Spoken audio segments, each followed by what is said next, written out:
They spent hundreds of billions of dollars to show that they were doing something, but not properly designed and not as effective as it should have been. When they start losing money, hey, we got to get back in the game. We got to get those dice rolling again. Hey, let's create another bubble. You think the dot-com bubble was too big? We got a bigger one for you. We'll call it the real estate and the credit. Well, the problem is they never actually cure the crisis, right? They just give alcohol to a drunk. It doesn't sober him up. It just, sets him up for, a bigger hangover. And that's all we've done. And that's all we're trying to do. And so I know at some point you kill the patient, right? At some point you can't drink anymore. It's just the end of it. You reach the end of the ability.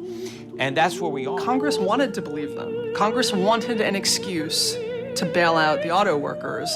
And the executives gave them just enough political cover to say, well, I'm not really doing this because I want auto worker votes and I'm going to give them a huge amount of money. I'm really doing this for the American economy. The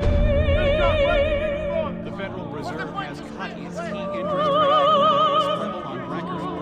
The federal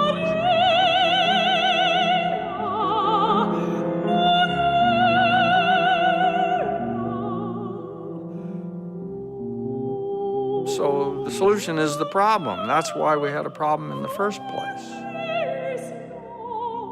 And this is the danger in protecting investors and consumers from the consequences of their own decisions.